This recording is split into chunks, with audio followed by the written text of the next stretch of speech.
हाथ में माइक, आंखों पर काला चश्मा और फिर काठमांडू के मेयर से सीधे नेपाल के प्रधानमंत्री की कमान। ये कहानी किसी फिल्म की नहीं है, ये कहानी नेपाल की है, ये कहानी बालेन शाह की है। Balendra Shah, popularly known as Balen Shah, is on the course of a stunning national victory. वो 35 साल का लड़का जो कुछ साल पहले दिन में इंजीनियरिंग के नक्शे बनाता था, रात में स्टेज पर रैप गाता था, फिर जनता ने उसे काठमांडू का मेयर बनाया और अब जिनजी के साथ मिलकर वो नेपाल का प्रधानमंत्री बनने वाला है। बालेन शाह ने नेपाल में वो सियासी जलजला लाया है जिसने दिल्ली से लेकर बीजिंग और वॉशिंगटन तक के होश उड़ा दिए, क्योंकि वो नेपाल जिसकी पॉलिटिक्स एक जुरासिक पार्क की तरह बन गई थी, जहां दशकों से वही पुराने और भारी भरकम सियासी डायनासोर उलट पुलट कर हुकूमत कर रहे थे, वहां इस 35 साल के लड़के ने उनके सबसे मजबूत किलों को ढहा दिया। वो केपी शर्मा ओली जो नेपाल की पॉलिटिक्स का अपने आप को चाणक्य समझते थे, बालेन शाह ने जिनजी के साथ मिलकर उन्हें उन्हीं के गढ़झापा में घुसकर 50,000 वोटों के अंतर से हरा दिया। और इसीलिए दुनिया को आज नेपाल के इस नए चेहरे में ज़ेलेंस्की दिख रहा है, एक कलाकार जो कला की दुनिया से निकलकर नेपाल की सियासत का नायक बन गया। तो भारत के अंदर लोग अपनी अपनी विचारधाराओं के अक्ष से उन्हें देख रहे हैं। कोई उन्हें केजरीवाल बना रहा है जो सिस्टम को अंदर से हैक करने का हुनर बता रहा है, कोई राहुल गांधी कह रहा है जिसने सत्ता के दिग्गजों से सीधे टकराने की दिलेरी दिखाई, तो किसी ने कहा कि ये तो मोदी जैसा है जो कट्टर राष्ट्रवाद को साथ लेकर चलता है और युवाओं को दीवाना बना रहा है। कुछ और आगे बढ़े, कहा ये तो नेपाल के योगी हैं क्योंकि इन्होंने भी बुलडोजर चलवाया था भूमाफियाओं पर। लेकिन कुल मिलाकर कहानी बालेन शाह की बड़ी दिलचस्प है और इसीलिए आज इस कहानी में हम आपको बताएंगे कैसे बालेन शाह ने नेपाल के इन सियासी डायनासोरों का युग हमेशा के लिए खत्म किया, कैसे इनका इंडिया कर्नाटक से कनेक्शन है। सवाल यह भी कि बालेन शाह का नेपाल का प्रधानमंत्री बनना क्या भारत के लिए गेम चेंजर होगा या टेंशन, क्या ये प्रो इंडिया होंगे या एंटी इंडिया, और कैसे बालेन शाह के प्रधानमंत्री बनने से बीजिंग और चाइना जो है वो परेशान है। ये सारी कहानी आज हम आपको बताएंगे, लेकिन इस कहानी की शुरुआत करें उससे पहले नेपाल की जनता को बहुत बहुत बधाई, नेपाल में हमारे प्रशंसकों को बधाई। सवाल जवाब का सिलसिला शुरू करें उससे पहले हम चाहते हैं कि आप हमारे व्हाट्सएप चैनल से जरूर जुड़ें ताकि हमारा आपका रिश्ता और मजबूत हो। लिंक हमने डिस्क्रिप्शन में दे रखा है, कमेंट सेक्शन में दे रखा है। उम्मीद करते हैं कि जैसे हम नेपाल का साथ देते हैं, नेपाल और भारत के लोग हमारा साथ देंगे और बड़ी संख्या में व्हाट्सएप से जुड़ेंगे। अब सवाल पहला, क्या बालेन शाह की जीत जो है वो उन 77 युवाओं के बलिदान और उनके पुराने रैप की जीत है? देखिए, बालेन शाह की ये जीत केवल चुनावी आंकड़ों का खेल नहीं है, ये नेपाल की उन गलियों का दर्द है जहां युवाओं ने एक बेहतर भविष्य का सपना देखा था। सितंबर 2025 में नेपाल की जिनजी क्रांति सभी को याद है। सड़कों पर हजारों लाखों युवा उतरे थे, गोलियां चली थी, 77 बेगुनाहों की मौत हुई थी।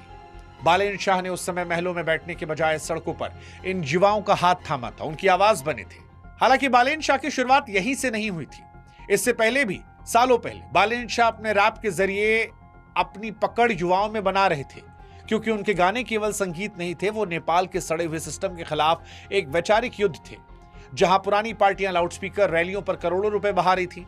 बालेन एक डिजिटल वॉर रूम के जरिए सीधे युवाओं के मोबाइल स्क्रीन पर जा रहे थे, और अब जब उनकी जीत हुई है, वो प्रधानमंत्री बनने वाले हैं, तो ये उन 77 शहीदों को एक सच्ची श्रद्धांजलि है और नेपाल के उस डिजिटल युवा का जवाब जिसने सिस्टम की सफाई रखने की कसम खाई थी। लेकिन यहां पर सवाल दिलचस्प यह है कि बालेन शाह है कौन?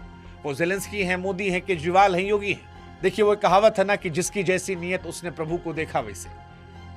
सियासत में भी यही होता है। नेपाल की सियासत में क्योंकि केपी शर्मा ओली एक कद्दावर नेता थे, उन्हें अपने घर में हराना लगभग नामुमकिन था। वो खुद को चाणक्य समझते थे, चाइना का पूरा सपोर्ट था, अंधा पैसा उनके पास था।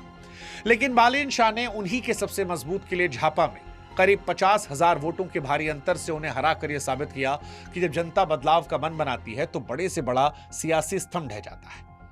बालेन की इस कार्यशैली ने दुनिया को ज़ेलेंस्की के तौर पर याद दिलाया, जो कलाकार से राजनेता बने। हालांकि भारत में जैसा कि हमने पहले ही बताया, कोई अरविंद केजरीवाल कह रहा है कि जिसने सिस्टम के अंदर हैक कर लिया, कोई मोदी कह रहा है कि नेपाल के युवाओं में राष्ट्रीयता की भावना जगाई, कोई उन्हें नेपाल का योगी कह रहा है क्योंकि काठमांडू के मेयर के तौर पर बुलडोजर का शासन जो था वो जबरदस्त चला था, तो कोई राहुल गांधी जैसी निडरता उनकी में देख रहा है। कुल मिलाकर कहें तो उनकी इस कड़क छवि और बेखौफ अंदाज ने भूमाफियाओं के पसीने छुड़ा दिए और आम जनता को फिलहाल ये उम्मीद दी है कि अब उनकी पहुंच सिस्टम तक है। अब सिस्टम केवल पैसों का नहीं है, अब केवल राजा का बेटा राजा नहीं बनेगा, जो जनता का बेटा होगा वो राजा बन जाएगा। हालांकि इसने चाइना को झटका दे दिया है। हाँ, बालेन शाह के प्रधानमंत्री बनने से क्या चाइना को झटका लेगा, ये बड़ा महत्वपूर्ण सवाल है। बालेन शाह के इस उदय ने केवल काठमांडू की गलियों में नहीं बल्कि बीजिंग के गलियारों में भी खलबली मचाई है, क्योंकि केपी शर्मा ओली को हमेशा से चीन का बहुत भरोसेमंद माना गया। चीन ने ओली कार्यकाल में नेपाल में भारी निवेश किया और उन्हें एक प्रो चाइना ढाल की तरह इस्तेमाल किया, लेकिन बालेन शाह की जीत ने चीन के उन तमाम समीकरणों को एक झटके में बिगाड़ दिया। बीजिंग के लिए बालेन एक ऐसी पहेली है जिन्हें सुलझाना नामुमकिन लग रहा है। बालेन चीन बनाम भारत के पुराने खेल में फंसने के बजाय नेपाल फर्स्ट की बात करते हैं। बालेन शाह इतने अनप्रेडिक्टेबल लीडर हैं कि वे चीन और भारत दोनों को एक साथ कूटनीतिक मेज पर चुनौती देने का दम रखते हैं। वे सोच समझकर चलने वाले क्रांतिकारी हैं जिन्होंने साबित किया है कि ना तो बीजिंग और ना किसी बाहरी दबाव पर आई, और इसीलिए शायद चीन को यह साइलेंट सदमा है। यह इस बात का सबूत है कि हिमालय की गोद में अब एक ऐसा नेता निकला है जो कम से कम दिख रहा है कि अपनी शर्तों पर नेपाल के हित को लेकर दुनिया से बात करना चाहता है। भारत में भी बालेन शाह के प्रधानमंत्री बनने को लेकर लोग खुश हैं उनके कर्नाटक कनेक्शन की वजह से, लेकिन सवाल यह है कि वो प्रो इंडिया होंगे या एंटी इंडिया। देखिए, भारत के लिए बालेन शाह को समझना एक ऐसी चुनौती है जिसके तार उनकी पुरानी यादों और शिक्षा से जुड़े हैं। बालेन शाह का भारत के साथ एक गहरा व्यक्तिगत नाता है। उन्होंने अपनी इंजीनियरिंग की पढ़ाई भारत के कर्नाटक से पूरी की है। जाहिर है कि भारत की मिट्टी, यहाँ की संस्कृति, यहाँ के लोकतंत्र को करीब से समझा जाना है, लेकिन कूटनीति की मेज पर जज्बात से ज्यादा देशहित मायने रखता है। बालेन मधेसी मूल के हैं जो स्वाभाविक रूप से भारत के करीब लाता है, लेकिन वो नेपाल फर्स्ट की नीति के कट्टर समर्थक हैं। उन्होंने मेयर पद पर रहते हुए अपने दफ्तर में ग्रेटर नेपाल का नक्शा लगाकर यह साफ संदेश दिया था कि वो नेपाल को आगे बढ़ाने वाले हैं। इसलिए वो भारत के लिए टेंशन भी हो सकते हैं अगर वो अपने राष्ट्रवादी स्टैंड पर अड़ जाते हैं, लेकिन वो एक गेम चेंजर भी साबित हो सकते हैं जब दिल्ली और काठमांडू सम्मान और बराबरी के आधार पर रिश्तों की नई इबारत लिखे। बालेन भी जानते हैं कि नेपाल की तरक्की के लिए भारत का साथ जरूरी है, लेकिन वो ये भी चाहते हैं कि नेपाल को दुनिया में एक स्वतंत्र और मजबूत पहचान मिले। उम्मीद करते हैं कि भारत की सरकार भी उनके साथ बराबरी का दर्जा देकर हाथ से हाथ मिलाएगी और भारत नेपाल के ऐतिहासिक रिश्तों को एक बार फिर से नए शिखर पर ले जाएगी। कुल मिलाकर कहें तो बालेन शाह का प्रधानमंत्री पद की दहलीज पर पहुंचना नेपाल इतिहास का सबसे सुनहरा पन्ना है। ये जीत केवल एक व्यक्ति की नहीं बल्कि उस नेपाली नागरिक की है जो पुरानी व्यवस्था से ऊब चुका था और कुछ नया देखना चाह रहा था। बालेन शाह का उदय नेपाल के हर उस युवा की जीत जिसने कभी सपने देखना नहीं छोड़ा। ये जीत बताती है कि अगर नीयत साफ हो तो एक आम लड़का भी इतिहास की धारा बदल सकता है। बालेन के सामने अब चुनौतियों की एक विशाल हिमालय खड़ा है।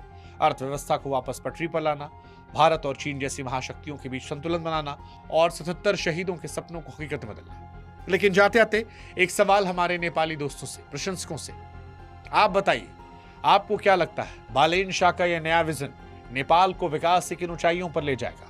क्या भारत और नेपाल के रिश्ते पहले से बेहतर होंगे? हम और आप अपने ऐतिहासिक रिश्तों को रिलिव करेंगे? कमेंट सेक्शन में लिखिएगा। और साथ ही ये बताइए, क्या बालेन शाह साहब का इंटरव्यू लेने हम नेपाल आए? कौन कौन हमें चाय पिलवाएगा, दर्शन करवाएगा? कमेंट सेक्शन में बताइएगा।